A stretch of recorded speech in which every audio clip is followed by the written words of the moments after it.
Hello everyone, welcome back. तो कल हम बैंक निफ्टी को किस तरह से ट्रेड कर सकते हैं वो देख लेते हैं। आज bank Nifty gap up open हुई और फर्स्ट 15 मिनट की जो कैंडल है वो ही काफ़ी एग्रेसिव थी, जिसकी वजह से आज जो है ट्रेड करना काफ़ी मुश्किल हो गया था और उसके बाद जो है मार्केट साइडवेज चली गई थी। ठीक है, बट लास्ट आवर के अंदर अगर आप देखेंगे तो ये एक एग्रेसिव सेलिंग कैंडल बनी है। उसके बाद जो है यहाँ पर एक कंसोलिडेशन हुआ है, मतलब कि सेलर्स और बायर्स का जो है काफ़ी एक्सचेंज हुआ है, जिसकी वजह से कल जो है मार्केट हमें एक एग्रेसिव मूव दे सकती है। और वो एग्रेसिव मूव जो है हमारे को 44,300 के नीचे मिल सकता है, क्योंकि यहाँ पर ये जो रिजेक्शन आया है यहाँ पर हमारा एक लास्ट बायर है, जो कि अगर इसके नीचे मार्केट सस्टेन होगी कल तो डेफिनेटली ये जो बाइंग जोन था जहाँ से आज बायर्स एग्रेसिवली ऊपर लेकर गए हैं 44,180 का लेवल है। तो अप्रॉक्सीमेटली 100 to 120 पॉइंट्स हमें कल मिल सकते हैं। और अगर मार्केट यहाँ पर भी डिफेंड नहीं करती है तो ये जो हॉल्ट एरिया है इसका हम हाई कंसिडर करें तो अप्रॉक्सीमेटली 130 से लेकर 44,050 तक का लेवल हमारे लिए टारगेट बन सकता है। और अगर इसके नीचे मार्केट निकले तो हमारा जो स्टॉप लॉस होगा हार्डली 70 पॉइंट्स का होगा, क्योंकि ये जो कंसोलिडेशन एरिया है इसके ऊपर मार्केट सस्टेन नहीं करना चाहिए इसके नीचे ब्रेकडाउन के बाद।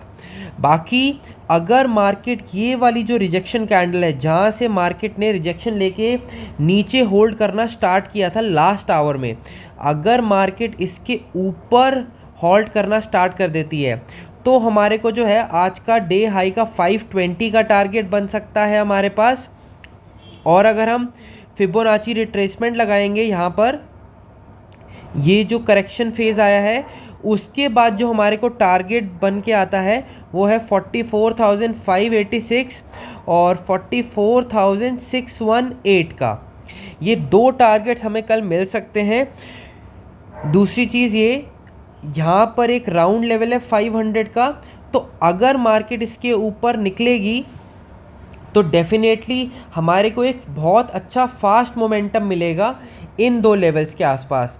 और यहाँ पर रेजिस्टेंस लेने के चांसेस ज़्यादा हैं, क्योंकि एक ये फिबोनाची रिट्रेसमेंट का लेवल भी है।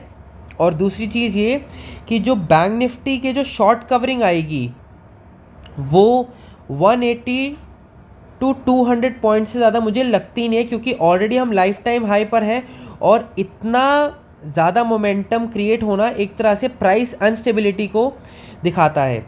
ठीक है, बाकी अगर बैंक निफ्टी सीवियर केसेस के अंदर अगर गैप डाउन ओपन हो जाए तो गैप डाउन के अंदर हमारे पास जो सपोर्ट्स बनकर आते हैं वो है एक 44,030 के आसपास का और एक 44,122 के आसपास का।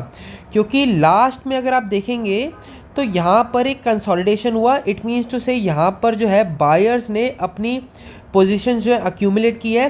तो डेफिनेटली अगर यहाँ पर बायर्स ने अपनी प्रॉफिट बुकिंग कर ली होगी तो ये वाली जो अपॉर्चुनिटी होगी इस जोन के अंदर बायर्स इस जोन पे दोबारा एक्टिवेट हो सकेंगे और उनके जो टारगेट्स बन के आएंगे 290, 440 और 520 के टारगेट्स हमें मिल के आ सकते हैं।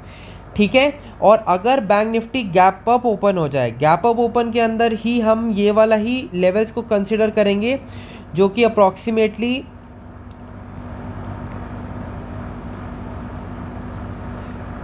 580, 626। और अगर हम इसका 50% ले लें 1.414 का और इसका 50% ले ले तो हमारा एक और टारगेट बन के आ सकता है जो कि 670 के आसपास का हो सकता है। तो गैप अप के अंदर अगर हमें कोई नेगेटिव कैंडल मिलती है, डोमिनेंट नेगेटिव कैंडल मिल जाए, तो हम उसका लो ब्रेक होते के साथ ही ऊपर का एसएल ले सकते हैं। और टारगेट्स हमारे जो आएंगे 480, 580 के आसपास का। और सेकंड टारगेट जो हमारे लिए बन के आएगा वो आज की क्लोजिंग के आसपास का हो सकता है, जो कि 300 है। और फाइनल टारगेट जो हमारे का बन के आ सकता है वो है बायर्स जोन है, जो कि 218 के आसपास का है।